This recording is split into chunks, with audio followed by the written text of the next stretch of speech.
Hello everybody, my name is Felix Milligan and I'm the Principal Solutions Engineer here at Lightbits. Later on, I'll be joined by Sergey Volkov, who is the Distinguished Performance Architect here at Lightbits. Today, we'll be teaching you how to deploy Lightbits in Azure and then connect it to Azure VMs, install Oracle, and then run some Oracle performance workloads using a script that Sergey built, which uses slob in the backend.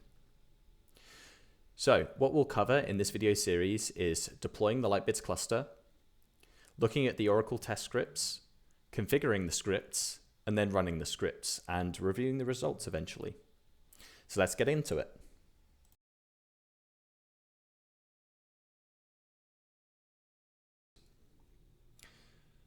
So the first thing we're going to do is log into Azure. And then from the home page, we're going to search for the marketplace. And then once inside the marketplace, we're going to search for Lightbits. You'll see the Lightbits Cloud Data Platform, and if you click Create, you'll see a few versions of Lightbits that you can deploy. I'm going to choose the most recent one. We then choose our subscription, and then we can either reuse or create our own resource group. I'm going to create my own on this occasion. We then choose the region we want to deploy into, and then optionally we can choose to deploy the Lightbits cluster across multiple availability zones. I'm going to stick to one availability zone for this deployment, and I'm going to choose Zone 1 in US East. I then give my managed application a name, and then I'm also going to give the managed resource group that a managed application is deployed in a custom name too. Clicking Next, I go into my cluster settings tab. Once in the cluster settings tab, you can either choose a pre-deployed VNet, but I'm going to create my own VNet for this deployment. I'm going to customize it slightly by giving it a different name, but I'm going to leave all the IP address ranges the same as they were set by default. So once I'm happy with the VNet configuration, I'm going to click Save. And then from here, I'm going to choose the size of my VMs for this Lightbits cluster. This will dictate the capacity and performance of the cluster. I'm going to choose the L64 SV3 for my Oracle database. I'm going to stick the instance count at 2, bearing in mind that I can change this later on by adding more instances to the cluster. For SSH, I'm going to give my Lightbits nodes a username, and then I'm going to generate a new SSH public key, but I could reuse one that was already in Azure. Clicking Next, I'm going to give my resources a prefix. This will be prefix given to many of the resources that are deployed as part of the Lightbits cluster, including the Lightbits VMs themselves. And then the support settings, I'm going to give my name and my email address, and then my phone number as well. And I'm going to allow the Lightbits support team to SSH access to the cluster in case they need to perform maintenance on my behalf. We're not connecting to AVS on this occasion, but this screen does allow you to create the Ultra Gateway with FastPass enabled and connect the express route to your AVS SDDC if you want to use the Lightbits cluster for dual purpose, for example. In the review screen, I'm going to check my settings. I'm going to agree to the terms and conditions and then click Create. And then I'm going to download and create my Lightbits SSH key. And this will initiate a deployment within my Azure subscription. And I'm going to leave you here. This takes around about 15 minutes to complete, and you can monitor the deployment as it goes.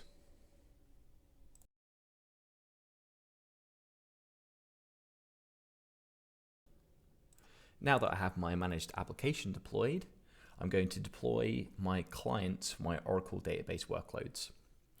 So in the search bar, I'm going to search for virtual machines, and then I'm going to choose Create Azure Virtual Machine. Once the Create Azure Virtual Machine window pops up, I'm going to choose my subscription, and then I'm going to select the resource group that I deployed my managed application into. I'm going to give my virtual machine a name, L64S v3 C for client, and then number 1, because I'm going to deploy 2 of these. Choose the same region availability zone as my Lightbits cluster. And then for the operating system, I'm actually going to choose RHEL 8.7 Gen 2. Now I'm going to change my instance size here. And I'm going to choose, in this case, the L64 SV3. However, you can choose the instance size of your choosing, including E-series VMs or whatever you use for your Oracle workloads based on your requirements. I'm going to choose the same key pair that I used for SSHing into my Lightbits cluster for ease of access. And then I'm going to enable public inbound access on port 22 so that I can SSH into this instance once it's been deployed. I'm pretty much going to leave everything else by default apart from changing the virtual network to choose the same VNet that my Lightbits cluster is deployed in. And I'm actually going to choose the same subnet that my cluster nodes are deployed in, which is the cluster subnet. I'm going to ensure that accelerated networking is enabled for optimal performance. And then from here, we can pretty much skip all the way to review and create, unless you want to change any of these settings based on your deployment best practices. So in review and create, I'm just going to review all my settings that I've enabled on the instance, and then I'm going to create this virtual machine. And again, this virtual machine will be deployed in the same VNet and subnet as the Lightbits nodes, so that this VM is as close to the Lightbits nodes as possible for optimal performance. Once I've done this, I'm going to deploy a second VM, and then we'll skip forward.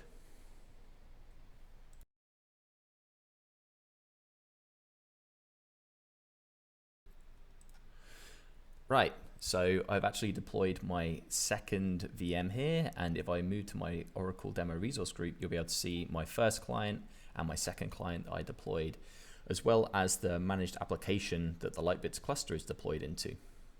If I click into this managed application, I'm going to traverse to the managed resource group that the managed application is deployed in, because here I'm going to get hold of the Lightbits JSON web token that will be used to authenticate with the Lightbits cluster.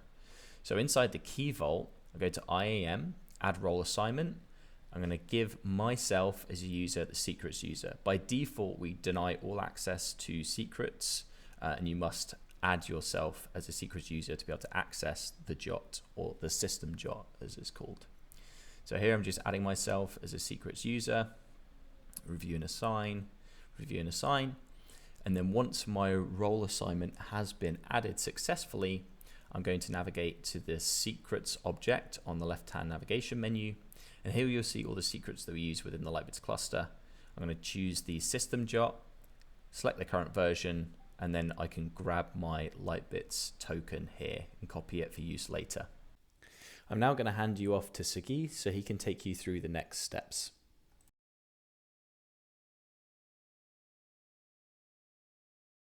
Hi, in this set of videos I will show you how to set up Oracle on Azure VM, and then create a database on the Azure VM running Oracle using the Lightbits cluster as the storage, and then also how to run some performance test on the VM that you just created.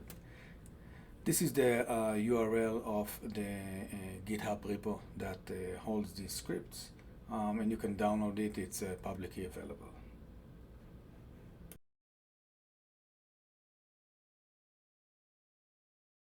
The scripts are all bash based, and there is one important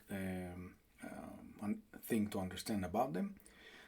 They use a utility called the PSSH to run the commands remotely over SSH. You basically have two ways of setup how to run this script. On the left side, you can have a small client Linux VM that will run all the setup scripts. It will deploy Oracle, and it will connect the Oracle VMs into the Lightbits targets. And then when you actually want to run the performance script to measure the performance, you can run it from the Oracle VMs themselves, and I will show you that. This is the method that I am going to show in this video. And on the left side, you don't have to have the Linux VM. You can run these scripts from one of the Oracle VMs themselves, but you will need to make sure that now from whichever VM you're running this, it needs to be able to SSH passwordless to itself and to the other Oracle VMs, into the Lightbits targets as well.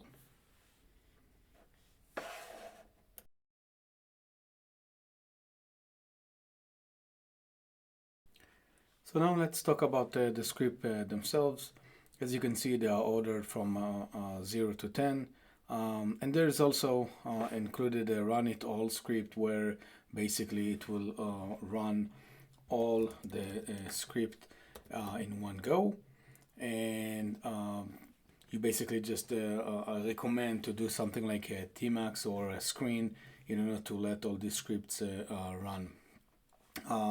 The first thing that you need to set up is a small config file in here just called myconfig, and I'm running this on a small Linux VM, so I have here the path to the PSSH utility and PSCP, which is a parallel SCP. Also the path for JQ that is needed only for the printing the performance numbers. If for some reason you're using the Oracle user that you want to install the Oracle software on is not going to be Oracle, you should state it in here, and the Oracle password that you are going to use, because the scripts are going to create the user with that password. This is the SSH key path to so this Linux VM can SSH passwordless into whatever VMs you are running, and as we showed in the previous video, the JOT from the Lightbits cluster.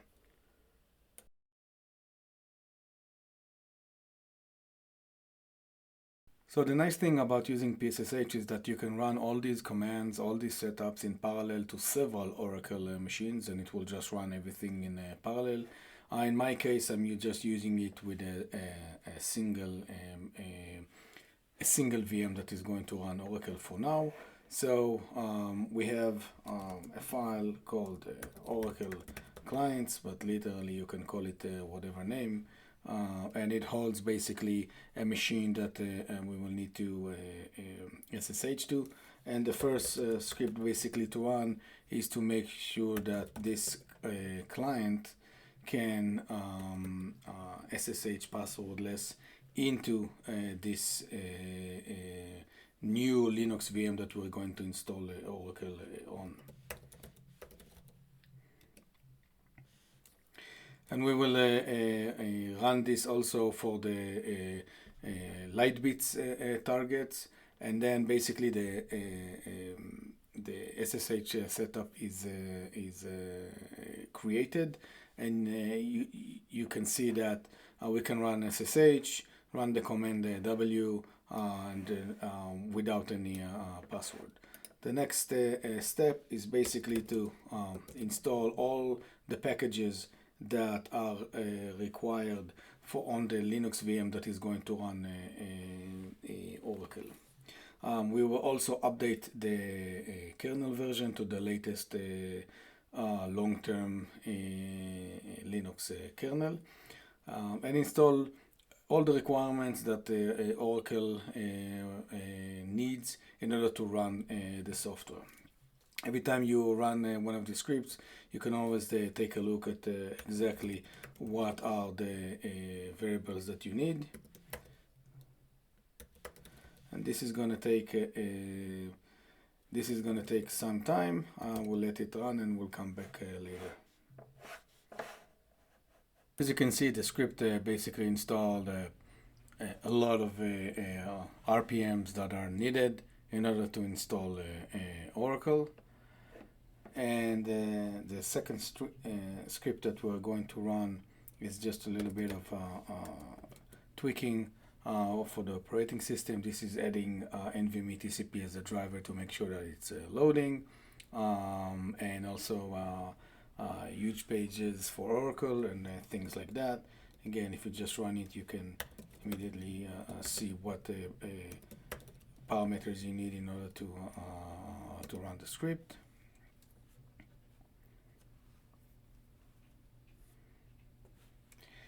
And when this is done, we're gonna continue to the third script, which is the Oracle user setup. I don't want to show this script because you can see in here all sorts of settings. These are all recommendations that are coming from Oracle. You can always change these to your own settings. The same thing about what groups the Oracle user is going to be created, the DBA group, the O-install group, things like that. This is all from the Oracle basically documentation.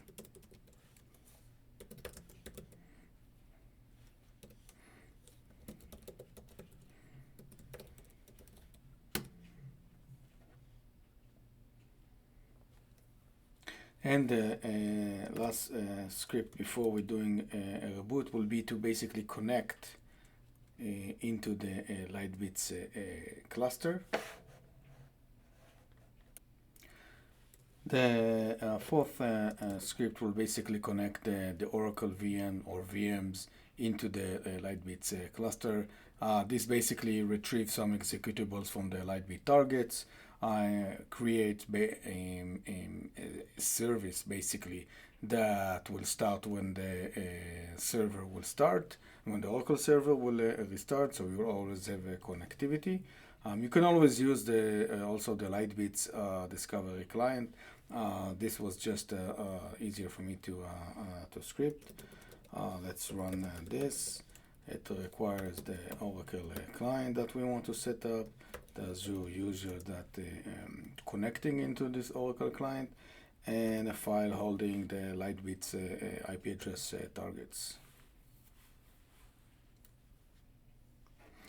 And the fifth script that we are going to run in order to have all the settings that we have done, the change over the kernel, huge pages, all the other stuff that is needed for Oracle. We're just going to reboot the Oracle clients. This script basically just send a reboot command and then wait for the instance to be when it's up and ready. This is so when you are running the run it all script and you run all these setup script in one go. You don't have to wait. This way everything is automatic.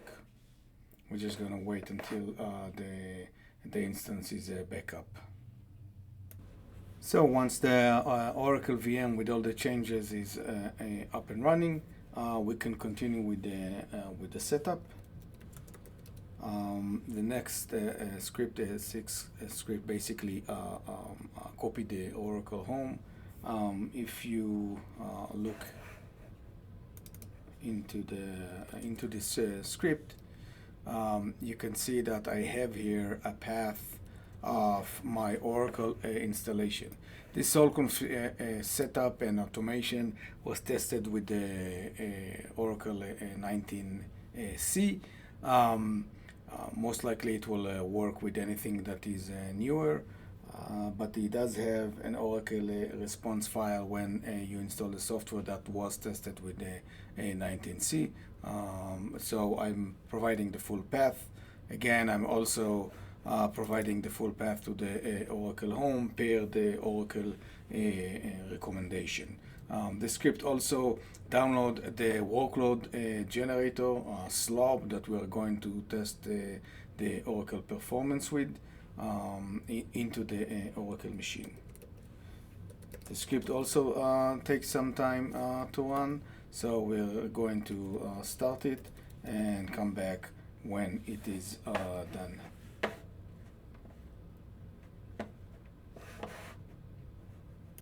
So now that we copied the Oracle software, let's start to create some Lightbits volume that we are going to use for the Oracle database. This script takes a lot of parameters, but the important thing to understand about it is that it has two options on how to use the volumes that we're going to create. Either we create the volumes and then MDADM RAID 0 them on the Oracle server, Oracle client, or we create for slob a sort of a ratio of table space per data file per Lightbits volume.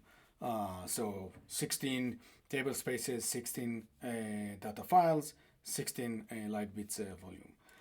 So I'm going to again provide the Oracle client that we are going to use on, the Azure username that we need to use, the number of volumes that we're going to create with replica 3, 35 gigabyte in size, and we are going to use the simple distribution. And once this is done, I'll continue to the next phase. So once the script is done, we can see that we created 16 volumes for the data files, and also another one for the system table space, created a file system across all of them, added them into its CFS stub, and they are all mounted and ready to be used. So the next script that we are going to run is basically to install the Oracle software. And that is going to basically open the Oracle home that we Oracle software that we copied before, and we'll be ready to create a database. So once this is done, we will continue with the next script. So now that we have Oracle software installed, we can actually create finally an Oracle database. We're going to use the 9th script in this group of scripts. And again, what this will do is just a normal Oracle creation of a database. It's using the create database scripts from the slob tar file that we've previously downloaded. So I'm just going to provide again the clients that we're going to use, the Oracle, the Azure user that we need to access the client, the number of schemas. If you recall, we created a 16 Lightbits volumes, or for 16 data files. So we're going to use 16 with a simple distribution. And that's pretty much it. This will take a while, as anytime you create an Oracle database. So once this is done, we'll come back. So we have created an Oracle database. As we can see, the script also created all the table space for slob to use. And the last script that we are going to run is basically populate all these table space with data that slob can use. So we're going to again supply the Oracle client and the number of schemas that we have created. Schemas equals basically table space equals data files equals Lightbits volumes. And once this is done, we will continue, and I'll show you how to run slob test and how to view the results.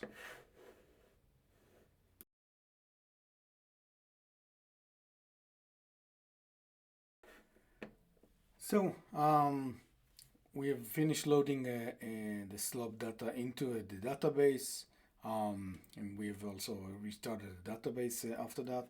Let's do a short recap of what we have.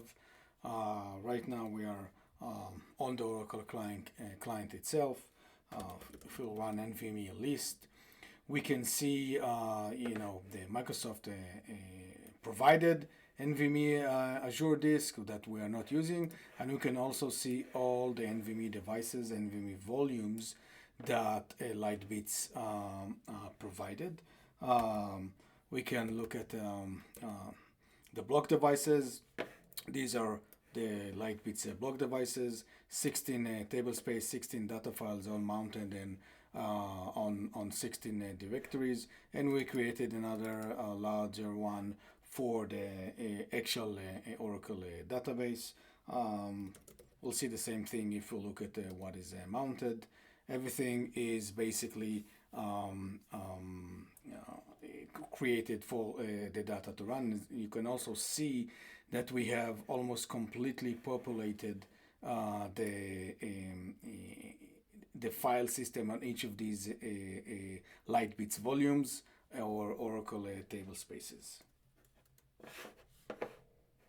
That we have a recap of exactly what we have on the Azure VM that has an Oracle database on it. I'm now SSH into that VM as the Oracle user. The Oracle user home directory is /home Oracle, and underneath that is the slob directory. To run slob, you basically need to run a script called runit.sh that comes with the usual slob tar file. What I did is I basically created a wrapper around the script so it can be easier to run things and check all sorts of permutations of running these scripts.